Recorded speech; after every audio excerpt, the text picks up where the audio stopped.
Pod y Penny Lore presentan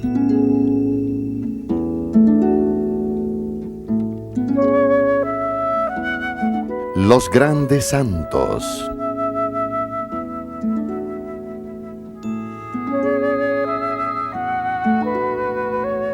San Juan Vianney.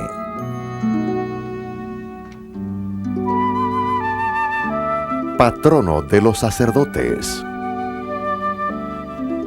Hola y bienvenidos, somos Bob de Penny Lore. De acuerdo a las normas del mundo, el santo que vamos a compartir hoy con ustedes nunca debió de haberse convertido en sacerdote. Gracias a Dios que nosotros no seguimos las normas del mundo.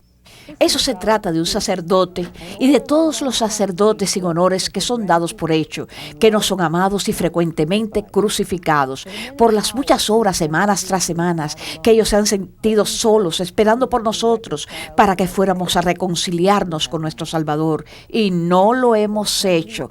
Esto es por cada misa que ellos han celebrado, sacerdotes víctimas con nuestro Señor en el altar. Esto es por su sí, especialmente en estos días. Juan María Vianney nació en una pequeña villa 5 millas al norte de Lyons, Francia. Él comenzó a rezar desde la falda de su madre, sus 2 tesoros más grandes, su rosario y una pequeña efigie de madera de María. Años más tarde, el sacerdote de Ars, casi a los 70 años de edad, todavía habló de la dama que él amó. La Santísima Virgen María es mi amor más antiguo. La amé aún antes de conocerla. La iglesia era clandestina, pero estaba viva. El culto religioso estaba prohibido estrictamente. Los sacerdotes, vestidos como gente laica, conducían servicios secretamente. Un día llegó un sacerdote al hogar de los Vianney. Juan tenía 11 años de edad. Cuando el sacerdote descubrió que él nunca había ido a confesarse, no solo tuvo su primera confesión, sino que ese sacerdote hizo los arreglos necesarios para que Juan estudiara catecismo. Él tenía 13 años cuando hizo su primera comunión. Cerraron las cortinas para que las autoridades no las descubrieran. Siendo ya un adulto, él todavía no podía evitar hablar de ese día sin que las lágrimas brotaran de sus ojos. Cuando nosotros recibimos la comunión, sentimos algo extraordinario. Una alegría muy grande, un consuelo, un sentirse bien que llena todo nuestro ser, que nos hace temblar. No podemos sino decir con San Juan, es el Señor. Oh Dios mío, qué alegría para un cristiano levantarse del banquete sagrado y seguir hacia adelante con el cielo en su corazón. Cuando Juan tenía 16 años, le dijo a su madre y a su tía: si yo fuera un sacerdote, me gustaría ganar muchas almas. Un simple muchacho de campo con tan solo educación elemental, imposible. Un día el padre Valli llegó al pueblo a promover las vocaciones. Después que la madre de Juan persuadió a su esposo, le rogó al padre Valli para que lo aceptara. Aunque él no fue muy simpático al principio, cuando vio a Juan dijo sí. Juan tenía problema para memorizar, especialmente el latín. Un tutor joven, furioso porque Juan no podía retener lo que le acababa de enseñar, lo golpeó delante de los otros estudiantes. En aquel entonces Juan tenía 20 años y alguien de 12 lo había golpeado. Para sorpresa de todos, Juan se arrodilló y rogó por su perdón. Ellos se convirtieron en amigos para toda la vida. En el otoño de 1809, Juan recibió órdenes de reportarse al ejército.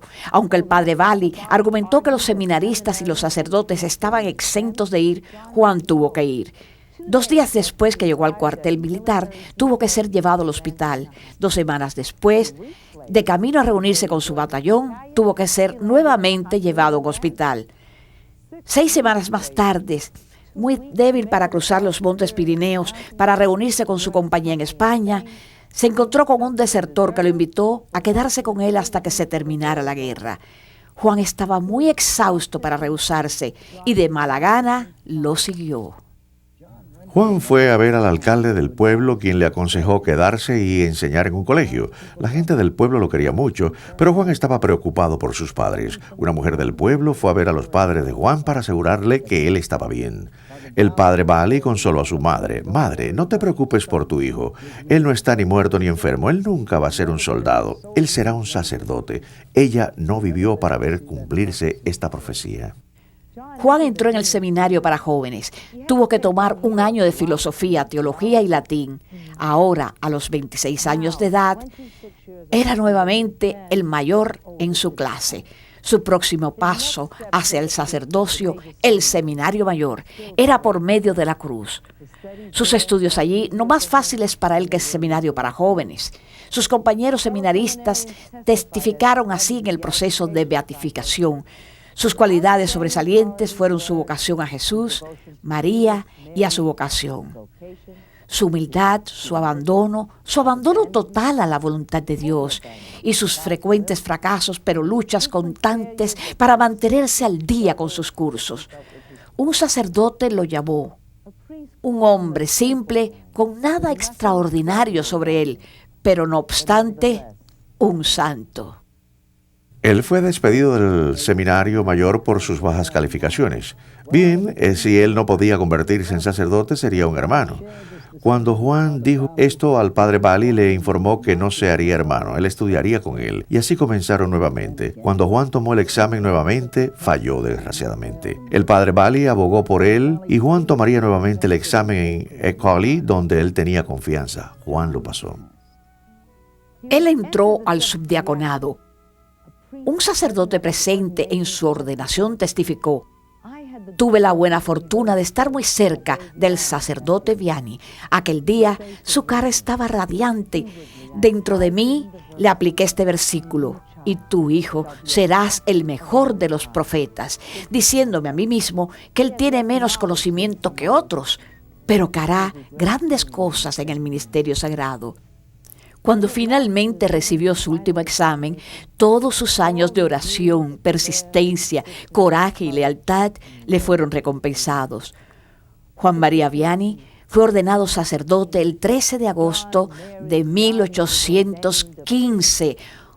Otro Cristo verdaderamente. Él describe lo que esto significó para él. Oh, qué gran persona es el sacerdote. El sacerdote realmente se entenderá a sí mismo cuando vaya al cielo. Si nosotros entendiéramos lo que significa el sacerdocio, moriríamos no de miedo, sino de amor. El sacerdote Juan Vianney fue asignado cura del padre Bali. Durante los 2.5 años a seguir pasó muchas horas rezando, practicando penitencia y estudiando las doctrinas de la Iglesia. Con él, ayuda de la Santa Biblia, las vidas de los santos y los padres del desierto. Ellos fueron capaces de vivir una vida que hoy nos asustaría. Ellos combatieron no solo su amor francés por la comida, sino las más básicas necesidades de comodidad para el cuerpo. Cuando sus penitencias extremas eran reportadas a la Cancillería, su respuesta era: gente de École, ustedes tienen la fortuna de tener a un sacerdote haciendo tales penitencias por ustedes. Pero en diciembre de 1817, el pequeño sacerdote administró los últimos ritos a su pastor, amigo y maestro, el padre Bali. Él desconocía al profeta en medio de ellos. El nuevo sacerdote sintió que no había necesidad de un asistente. A menos de 2 meses después de la muerte de su amigo, Juan Vianney fue enviado a Ars. El sacerdote que lo asignó a ese lugar profetizó: no hay mucho amor de Dios en esa parroquia, tú pondrás el amor de Dios allí. Ars, más una misión que una parroquia, estaba materialmente, espiritualmente empobrecida. La gente no era hostil hacia la iglesia, simplemente no le importaba. Nadie, a excepción de una dama devota, y querían a un sacerdote o a una iglesia en Ars. La gente del pueblo reclamaba que la villa era muy pequeña para una iglesia, mas sin embargo no así para 4 tabernas, y aquí es donde el sacerdote tenía que ejercer su ministerio. El sacerdote Vianney, quien caminó hacia Ars, se veía mayor que sus 32 años. Su figura enflaquecida estaba coronada por cabello color castaño rojizo, que prematuramente se volvería blanco. Mientras que le preguntaba al pastorcillo el camino hacia Ars, el cura hablaba de su propósito al venir aquí. Tú me has mostrado el camino hacia Ars, yo te enseñaré el camino hacia el cielo. A través de los años, sus feligreses lo oyeron rezar delante del Santísimo Sacramento. Querido Dios, te ruego conviertas a mi parroquia. Estoy dispuesto a sufrir lo que tú quieras mientras que pueda vivir. La gente vino de cerca y de lejos para oír al sacerdote. Así como Jesús, él utilizó el campo y las cosas familiares a ellos y a sí mismo. Las almas fueron tocadas, sus corazones flechados con la flecha del amor del Padre que volaba por el aire mientras que él predicaba. Él los amó y ellos lo amaron. Y fue este amor lo que lo hizo convertirse mucho más que sus argumentos. Sí es cierto que el mejor predicador es aquel a quien ama a Dios o ama más a Dios. Entonces eso tiene que aplicarse al sacerdote de Ars. La conversión es un proceso lento y doloroso, pero el cambio estaba por ocurrir. Los fieles asistían a misa los domingos y los días de fiesta. Recitaban el rosario, tomaban clases de catecismo y de vísperas. Incluso acudían durante la semana. En lugar de usar juramentos y groserías, se podían oír cánticos en los campos. Los granjeros rezaban el rosario, pasando las cuentas mientras araban sus campos. Al sonido del ángelus se detenían en las labores y se hincaban de rodillas a orar. El joven pastor no estaba contento con la pobre educación provista por un maestro visitante. Con poco o ningún dinero abrió una escuela privada gratis. Fue un éxito el comienzo. La gente de los pueblos vecinos se empezaron a enviar a sus niños. Había un problema. Tenían que viajar, así que abrió un albergue. La Providence, un sacerdote no sacrifica el tener una familia. Al contrario, tiene una familia muy grande. Sus estudiantes y maestros eran la familia del sacerdote. Sus niñitas se convirtieron en guerreras de la oración. Trajo su gran preocupación por los pecadores pobres a ellas. Y ellas oraban, y los milagros abundaban. 10 años antes de su muerte, el sacerdote fue obligado a renunciar la supervisión de la institución que fundó y amó. Habían quejas, 60 estudiantes en un espacio designado para 20. Y peor, los ricos no querían que sus hijas atendieran a la escuela con los pobres y huérfanos. Las quejas que fueron presentadas y el obispo le pidió al cura que entregara la escuela. Esto casi le rompe el corazón. Uno de los maestros escribió: fue un gran sacrificio para él, porque él lo había entregado todo. Sintió que no podía ni debía interferir en los asuntos de los otros. Se retiró completamente. El sacerdote sostuvo una batalla continua contra las muchas tentaciones con las tantas tabernas, nunca rindiéndose hasta que cerraron. Él se hizo de muchos enemigos, entre ellos dueños de tabernas, propietarios de lugares de baile y sus patrocinadores. Ellos querían matarlos. Ellos renegaron y murmuraron y lo planearon. Fue acusado de mala conducta, fue denunciado al obispo. Aunque él llamó este momento de su vida el mejor, él sufrió y lloró. No por él mismo, sino por aquellos que no pudo alcanzar. Años más tarde declaró: si cuando yo llegué a Ars, hubiera sabido todo lo que iba a sufrir, me hubiera muerto inmediatamente. Durante su proceso de beatificación, los testigos dijeron: él estaba tan cansado de todos los malos rumores que la gente hacía de él, que quería dejar la parroquia. Y él lo hubiera hecho de no haber sido por alguien que le dijo que si se marchaba, entonces eso confirmaría lo que los rumores decían. El sacerdote comenzó a recibir visitas nocturnas del diablo. Usualmente, cuando alguien iba a retornar a los sacramentos de la iglesia por medio de la confesión, él estaba llamando a muchos a una nueva vida, y con esto el diablo se enfurecía. Su compañero sacerdote se burló de él. Una noche, algunos sacerdotes que se estaban quedando en el rectorado escucharon unos ruidos extraños que venían del cuarto del sacerdote. Cuando le preguntaron al día siguiente, él contestó: es el siniestro. Él está furioso por el bien que se está realizando aquí. Muy enojados, los sacerdotes respondieron: tú no comes, todo esto sucedió en tu cabeza, tienes ratas corriendo en tu cerebro. Fue inútil que el sacerdote respondiera: si está en mi casa, ¿por qué ustedes lo escuchan?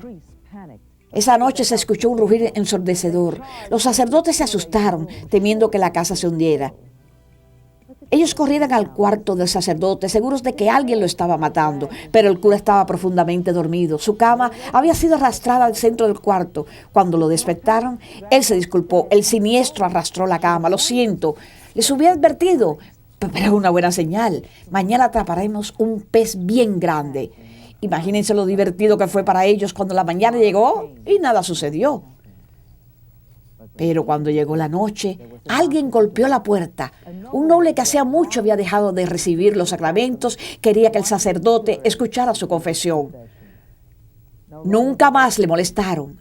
Ahora decían, el sacerdote es un santo. Hemos hablado de dolor y sufrimientos, como otros santos. El sacerdote cargaba su cruz a diario, pero de las alegrías de su vida, la más grande de todas era la Sagrada Eucaristía. Para él, la señal más grande en su parroquia del triunfo de Dios fue el esfuerzo extraordinario que la gente de Ars demostró para llevar a cabo la procesión del Santísimo Sacramento en la fiesta de Corpus Christi. Una vez que fue admirado, esta villa se convirtió en el foco mundial de peregrinación en el siglo XIX, atrayendo a franceses de todas partes del país. A menos que les demos la impresión de que esto sucedió rápidamente, esto sucedió en un término de 10 años llenos de sangre, sudor, sufrimiento, lágrimas, rechazo y luchas. El sacerdote diciendo y una otra vez, yo no soy nada, Dios lo es todo, todo. No puedo hacer de mí mismo, Dios lo puede hacer todo. Las almas de los hombres son para Dios, fueron hechas para Dios. Y la razón por la cual vine al mundo y la razón por la que estoy aquí es para darles a Dios. Sus hermanos sacerdotes hicieron todo lo posible para hacer que los feligreses dejaran de ir a Ars, llegando al extremo de hablar contra el sacerdote desde el púlpito. Él recibió cartas que lo condenaban. Un joven pastor de una villa cercana escribió lo que puede ser un ejemplo. Monseñor sacerdote, cualquiera que sabe tan poco sobre la teología no debiera entrar en un confesionario. El sacerdote respondió humildemente, mi muy querido y muy venerado colega, tengo tantas razones para amarte. Tú eres la única persona que realmente me ha conocido muy bien. Ya que eres tan amable y generoso para interesarte en mi alma, por favor, ayúdame a obtener el favor que he pedido por tanto tiempo. Que sea reemplazado en este puesto del cual no soy merecedor por mi ignorancia, para que de esta manera pueda retirarme a un pequeño lugar donde pueda llorar por mi vida pobre. Tengo tanta penitencia que hacer. Tengo tanto de qué arrepentirme, tantas lágrimas que llorar. Generoso, amoroso y humilde, desarmó a sus enemigos y fue finalmente aceptado por sus hermanos sacerdotes.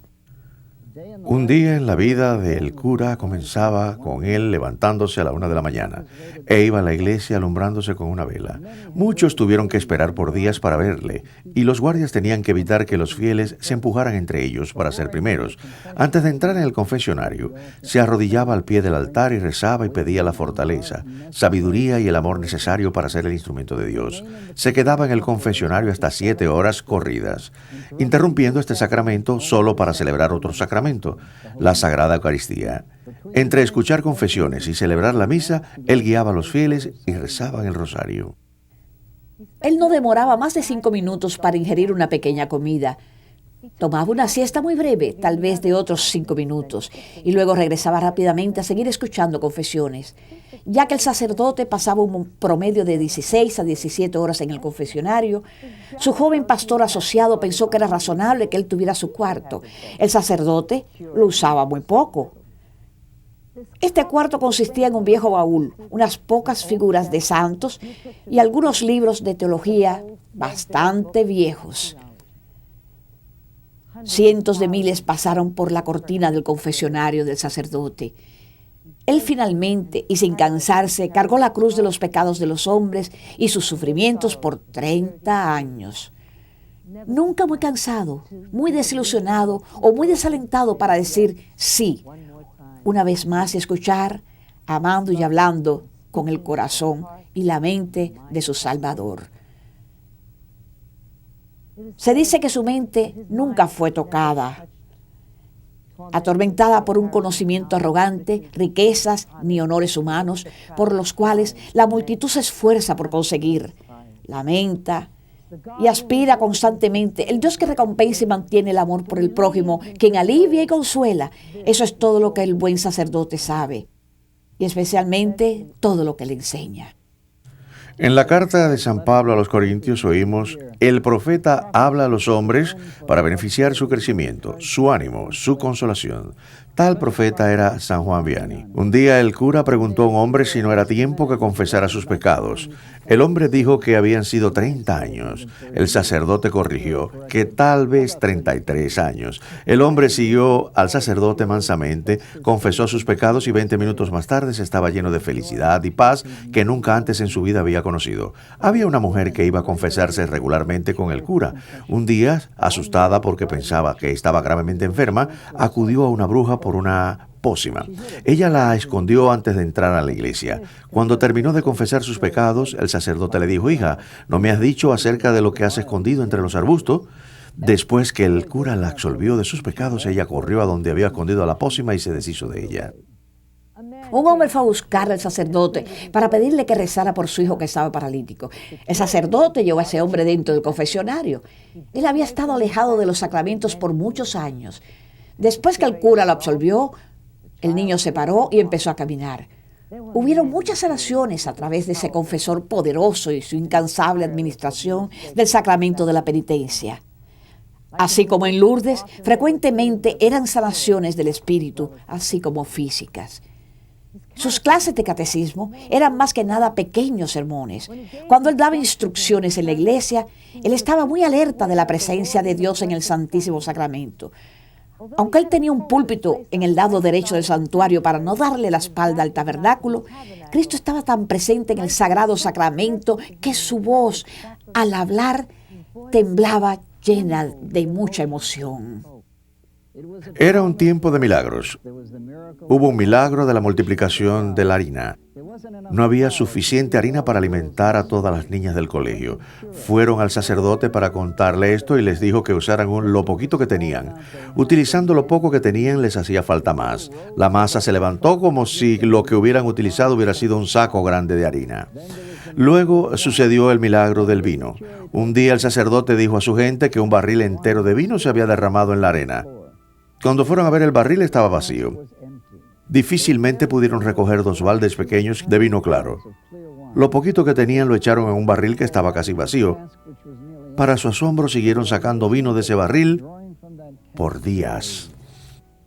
Cuando la gente trató de darle crédito al cura por los milagros que estaban ocurriendo en la parroquia, él siempre señalaba a Dios y la intercesión de los santos, especialmente a su Santa Filomena. Él insistía: yo no hago milagros, yo solo soy un hombre pobre e ignorante que una vez cuidó de las ovejas. Recen a Santa Filomena. Yo nunca he pedido algo a través de Santa Filomena que no haya recibido. Este era y es el tipo de levadura con la que Dios trabaja. El milagro más grande de Ars fue el vivir día a día quien él era, Juan María Vianney, sacerdote, santo y pastor. Él fue un hombre para toda ocasión. Él amó a la iglesia del siglo XIX y él veneró la iglesia establecida sobre el fundamento de siglos de fidelidad y martirio. Él conoció y amó apasionadamente a nuestro Señor en el Santísimo Sacramento, cuya presencia trajo lágrimas a los ojos del sacerdote. Él dijo: si nosotros tuviéramos una fe viva, ciertamente pudiéramos verlo en el Santísimo Sacramento. Hay sacerdotes que lo ven cada día durante el santo sacrificio de la misa. Muchos creyeron que hablaba de sí mismo cuando hablaba de estos sacerdotes, pero el cura nunca lo hubiera admitido, nunca quiso atraer la atención de la gente hacia él. Nuestro sacerdote fue bendecido por la aparición de la Virgen. Esto no viene de él, sino de la señora Durier, un testigo visual que testificó durante el proceso de beatificación.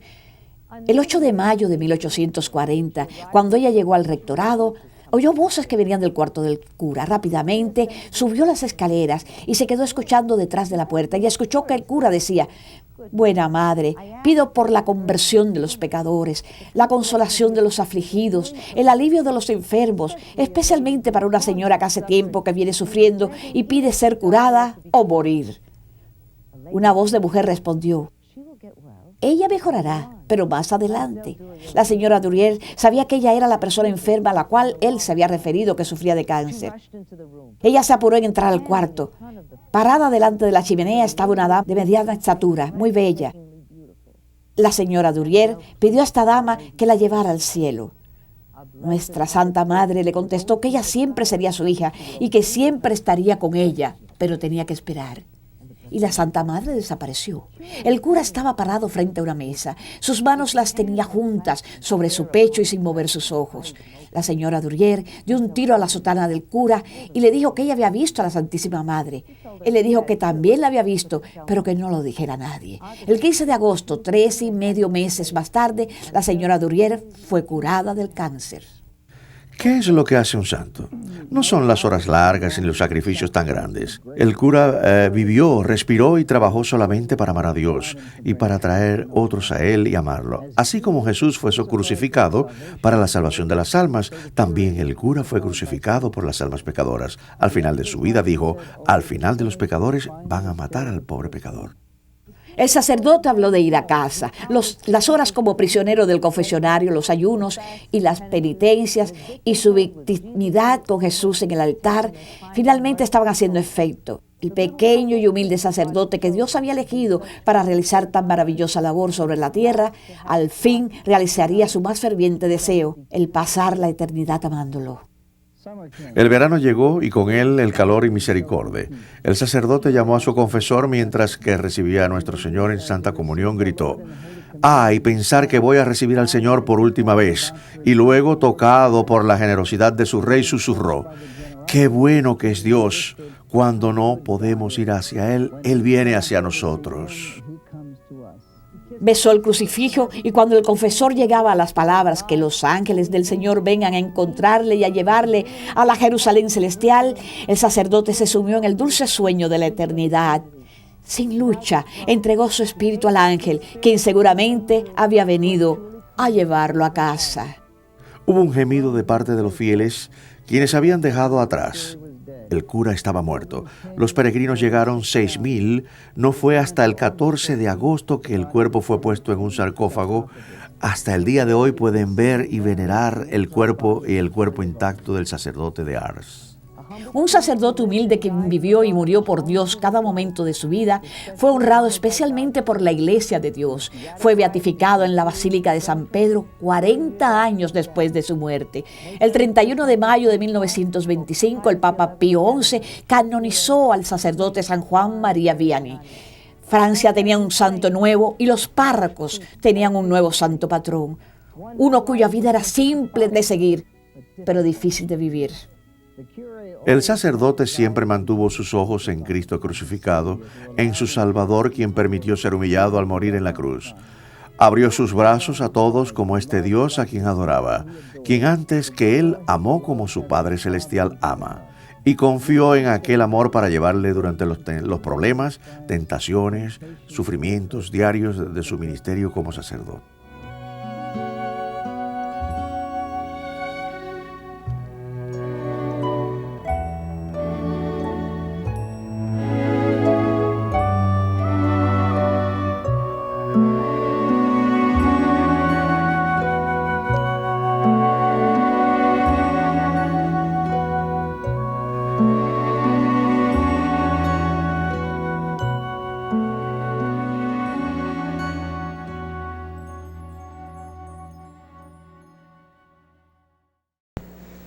Gracias familia por ver este programa. Este es uno de más de 200 libros y videos de venta en Journeys of Faith.